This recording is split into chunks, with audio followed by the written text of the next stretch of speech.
السلام عليكم ورحمة الله وبركاته. النهاردة هنعمل الزلابية. الزلابية من أبسط الحلويات، بس يعني عايزين في حاجات بسيطة، تكات بسيطة بتفرق وبتدي ليها يعني طعم، يعني بتدي نجاح. أول حاجة بعمل رشة ملح، بجيب رشة ملح.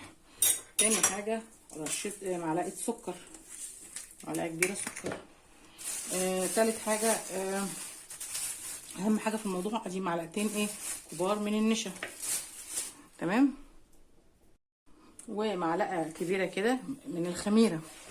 يا رب تزودي بس الخميره، يعني انا صراحه مش عامله كتير، هي معلقه كبيره من الخميره. يبقى عملنا رشه ملح، معلقه من السكر،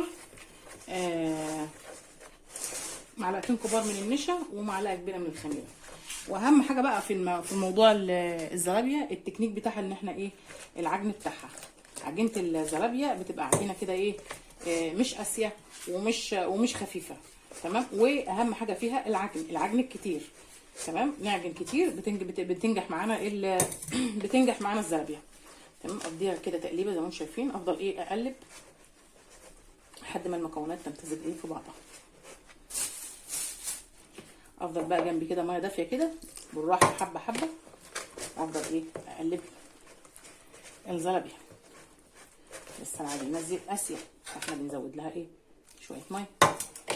لقيتوا العجينه سالت، بنروح عاملين لها شويه، بنحط معلقتين دي جنبنا كده، معلقه معلقه، بنزود معلقه معلقه لو جنبك لو العجينه حسيتيها زايده. لسه برضه العجينه لا لسه عايزين نعملها لينه شويه.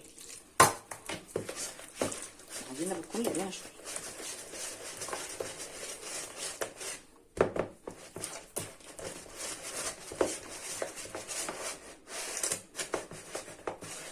جماعه الحلوانجيه، يا جماعه اللي هم بيعملوا الزلابيه الحلواني، ده سر من اسرار الزلابيه.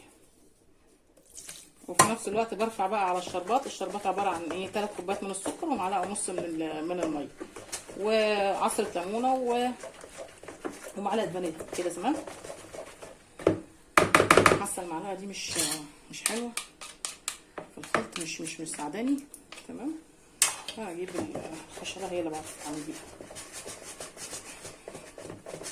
اهم حاجه الزلابيه بتحتاج عجن كتير. تفضلي تعملي دي كده تطلعي له عرق.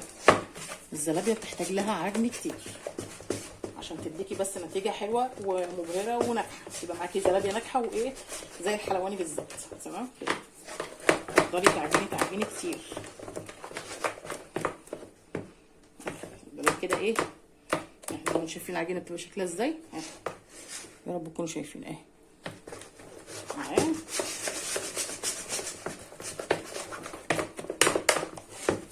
الزلابيه بقى عايزه دراع وبتاع، وبتحتاج دراع كده وقوه، محتاجه عجين.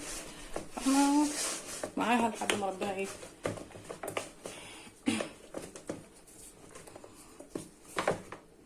بس زي ما انتم شايفين كده التكنيك اهو، تمام. اسيبها بقى، اشد عليها ستريتش وارفع على الشربات. بعد ما رفعت بقى الزلابيه حطيت عليها ستريتش، اسيبها نص ساعه ترتاح وبعد كده تقب. رفعت على الشربات عباره عن 3 كوبايات من السكر وكوبايه ونص من الميه. باول غلوه اروح احط عصره ليمونه وكيس فانيليا. خلاص احنا عرفنا الشربات كذا مره عملناه مع بعض. خلاص الشربات غلي معاه اهو، حطيت له عصره الليمونه وكيس الفانيليا، وهروح بقى هبتدي بقى اروح مطفيه عليه واسيبه يهدى. طفيت عليه النار كده واسيبه يهدى. سيرب بقى في بوله كده. بعد ما هدي بقى، ما هدت النار وتقل واتكسر كده، والعجين كده زي ما انتم شايفين التخمر حصلت، عمليه تخمر اهو الخميره بتاعت الزلابيه، وهنبتدي نقليها. حطيت الزلابيه بقى في كيس بعد ما اختمرت، وهنزل كده بالطاسه كده مليانه زيت، وهسيب بسم الله الرحمن الرحيم كده انزل كويرات كده اهو.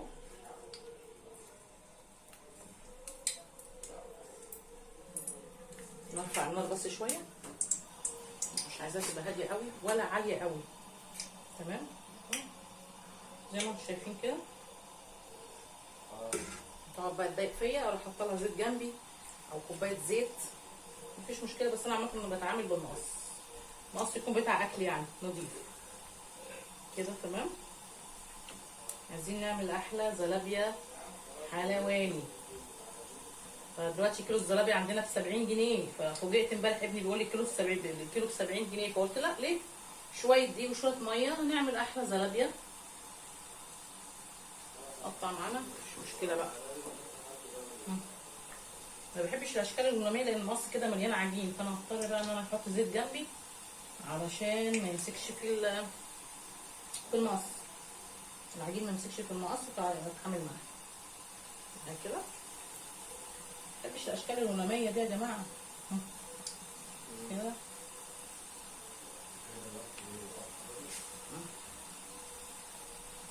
تمام كده على فكره انا خلاص. ومش هنقليها بقى ايه على قليه كامله، على مرتين. تمام علشان اديها هخليها كريسبي، عايزاها تبقى كريسبي، اللي هتلاقيها ماسكه ببعضها كده، بتفكيها كده كده بالمقص كده، تديلها قص كده كده اهو.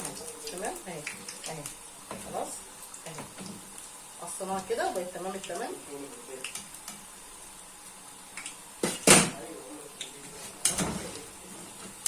عايزاها نقليها على مرتين، اول مره وتاني مره بقى لما تبرد بنرجع نقليها تاني عشان تدي القرمشه وتبقى كريسبي زي اللي احنا بنجيبها من الحلواني بالظبط.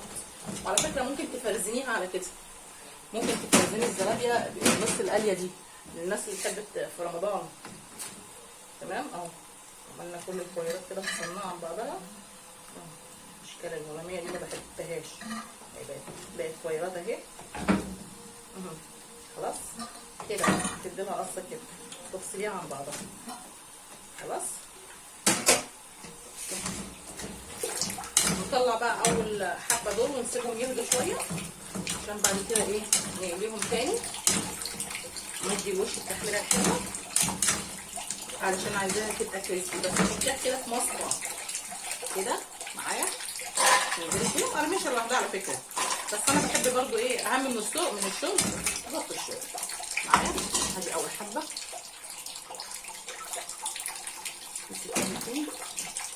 بسم الله الرحمن الرحيم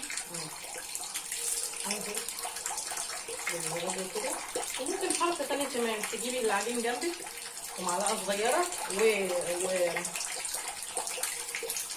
كوبايه زيت كده، تاخدي تعصي المعلقه وتحطي علشان ما تقطعش معاكي. الثانيه اللي هي بتحب اللي جنب بعضها كده اهي اهي اهي مش كده اهي الفل.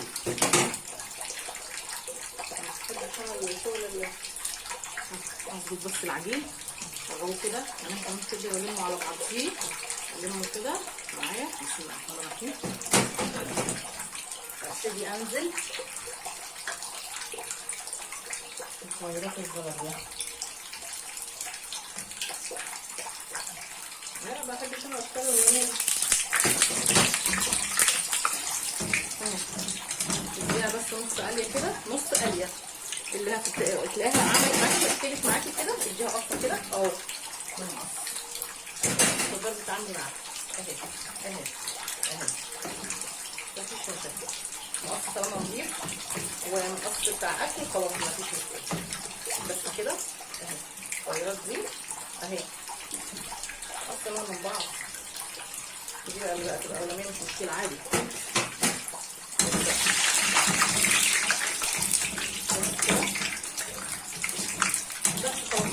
بقى ايه نفردها كده نص قليه بالله عليكم يا جماعه عشان تبقى كريسبي، عايزينها تبقى مقليه. بعد ما فضيتها بقى في المصفى فضيتها كده في الصاج كده، اسيبها تتهوى شويه وتبرد وبعد كده نشوف هنعمل احلى زلابيه ان شاء الله مقرمشه. خلاص بقى الزلابيه هديت كده وبقت ساعه متلجه اهي. هننزل بقى بالوش التاني كده في الزيت بعد ما سخناه عشان نديلها القرمشه والكريسبي اللي احنا بناكلها كده حلواني. تبقى اشمعنى تبقى طريه عندنا وهنا كريسبي؟ لا تعمليها بوشين كده. المهم اهم حاجه بس الزيت يحمى اهو. الزيت بدا صوته يطلع اهو. هننزل بالزلابيه وبعد ما تاخد الوش التاني هنعمل لها احلى شربات او احلى صوصات بقى اللي انت حباها. عايزه تعملي سكر بودره، صوص فراوله، اللي هواكي فيه اهو انت اللي بتعملي. تمام بعد ما تسخن بقى وتحمر على الوش التاني. طبعا احنا كلنا شاطرين هتحمر وطلعها ونشوف هنعمل ايه. خلي بقى اللون اللي هو الذهبي ده تمام الغامق شويه اهو. نبتدي بقى ايه، سامعين قرمشه اهي، تفرق زي ما انتم شايفين كده. وتصفيها وتديها في مصفى برضه عشان الزيت زي ما انتم شايفين كده. انزلي كده باحلى زلابيه، والباقي برضه هننزله تاني نفس التكنيك، تاخديه على الوش التاني.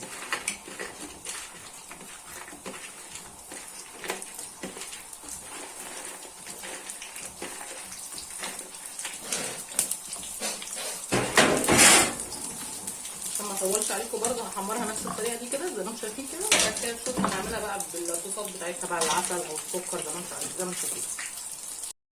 خدنا بقى اهو صناعيه قرمشه كده، خدنا التحمير بقى بتاع الوش التاني للزلابيه، وهنبتدي بقى ننزلها في العسل. اللي حابب يا جماعه يحطها بسكر بودره مفيش مشكله، اللي حابب يعملها بعسل برضه مفيش مشكله. عارف بص العسل تقيل ازاي بتفرق، بص بتلمع ازاي اول ما بنزلها.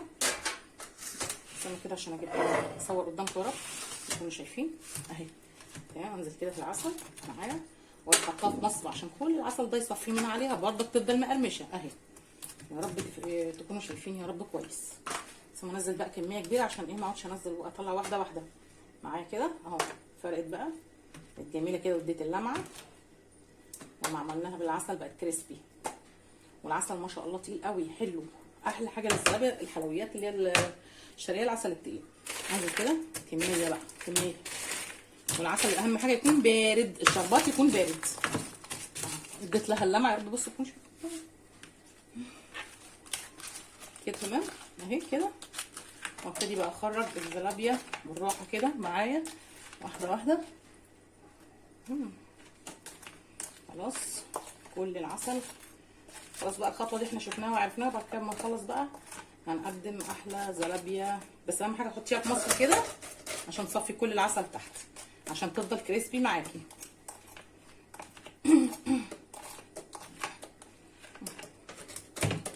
اخلص الخطوه دي كلها وبعد كده نقدم. ده كان فيديو النهارده عن الزلابيه وعن طريقه تحضير الزلابيه الحلواني اهو. زي ما انتم شايفين عملنا بصوص فراوله، عملنا بالعسل، ولو حابه تعملي سكر بودر مفيش مشكله. لو عجب الفيديو سبسكرايب وتفعلي زر الجرس عشان يوصل لك كل جديد. فيديو النهارده عن الزلابيه الحلواني. السلام عليكم.